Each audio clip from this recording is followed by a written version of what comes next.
There have been plenty of stories about Harry's strained relationship with his father. Something that's come out recently, though, by royal author Robert Hardman, is he suggested that there's actually another factor that may be involved in the king keeping some distance from Harry, which is the legal issue. Now, of course, Harry's in this long-running battle with UK courts over the decision to downgrade his security since he left the UK. And Hardman suggested that the reason that the king can't engage with him at the moment is because he puts himself at a serious legal risk if anything he says to Harry is then disclosed in court, particularly if it was misremembered, as has happened in the past with Harry. So how considerable do you think this factor is? Recollections may vary, as a late Queen once said.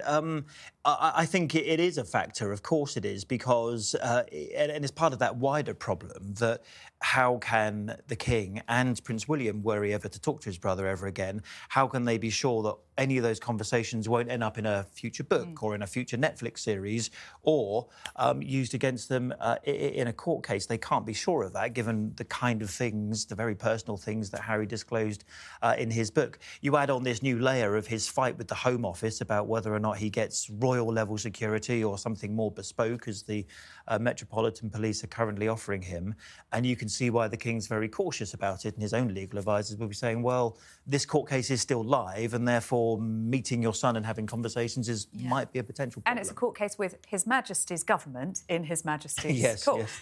And so it could be very awkward. And what aides to the royals are looking at is the Paul Burrell example back in 2002, when he was accused of stealing items belonging to Princess Diana, and then the Queen recalled a conversation with Paul Burrell when Suddenly he had recalled told a conversation, her, that he was keeping them safe for Princess Diana, and the whole case collapsed.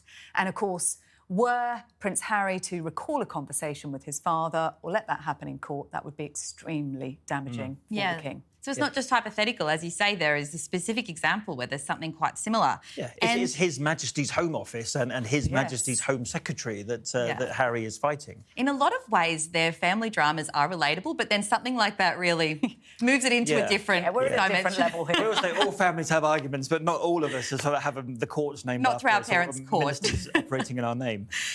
So, yes, it's a very, very complex legal issue. It's a tricky one.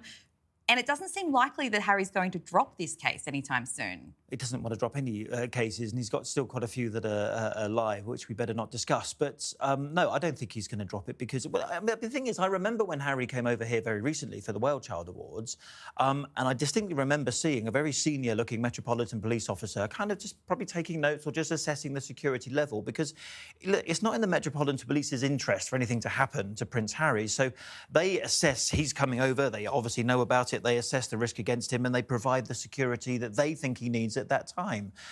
Harry, however, says, look, I should have a much higher level of security because my father's the king and I used to be a member of the royal family. So that argument is still very much active. And he maintains, because he doesn't have that automatic right to security and because he sees the threat as being too great, it's not safe to bring his wife or his family back to the United Kingdom. And that then means that the King doesn't get to see his grandchildren.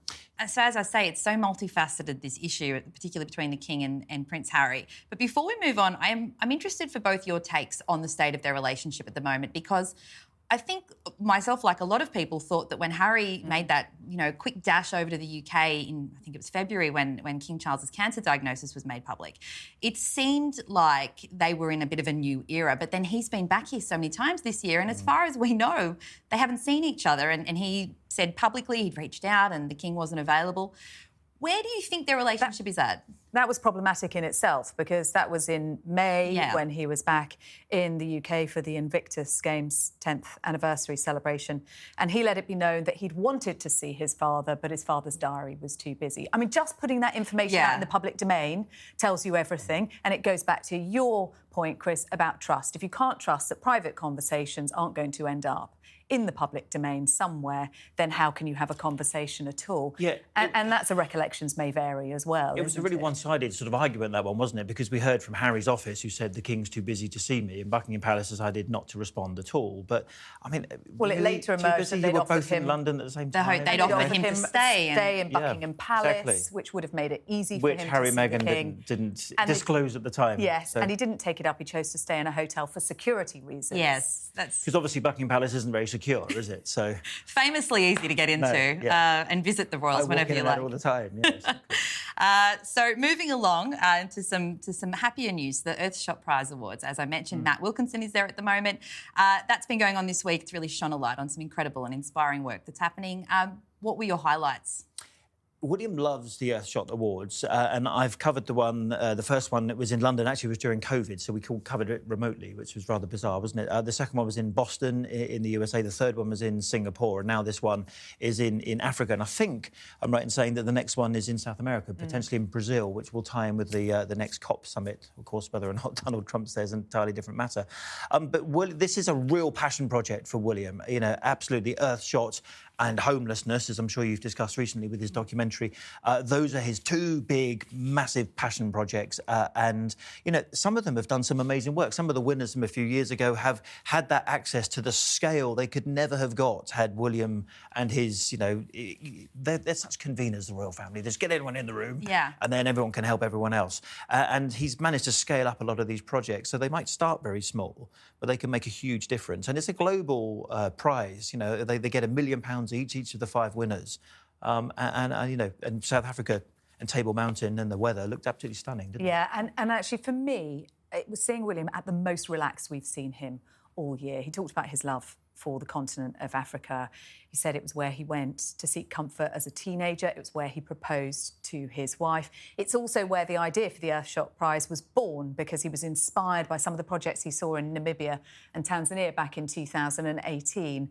And we've seen him so relaxed. And also, you know, this is what they describe as his Super Bowl moment, isn't it? The Earthshot Prize Awards. And there he was, literally wearing shoes made by one of the Earthshot Prize winners. Who apparently didn't know he was going to beforehand. Biodegradable shoes and a Prince of Wales check blazer, which was bought from a vintage shop. Everybody there on the green carpet told to wear sustainable clothing. Love that. And I think we saw him, you know, he was talking about the children, he was talking about Catherine.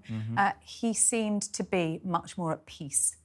After a very difficult year. After an extremely he's gone away to this difficult project, which has again been a very successful one, and you know, he felt able to talk about Kate in the way in which he hasn't before. Well, so. I was going to touch on that as well, because of course we have seen so much of William in the last few weeks with the homelessness documentary, and then of course all the activities around Earthshot Prize. And it has been such a difficult year. When Catherine had to retreat from public duties, he also had to take a break, and has obviously had to figure it out as he went along, as the family worked with her health. So does it feel like we're seeing a bit of a new era of William? He does seem relaxed and a bit more self-assured and ready. Well, I think it started with that video that was released in September to mark the end of Kate's chemotherapy. And we really saw a much more intimate portrait of them as a couple and as a family. And he was happy for that to be out there.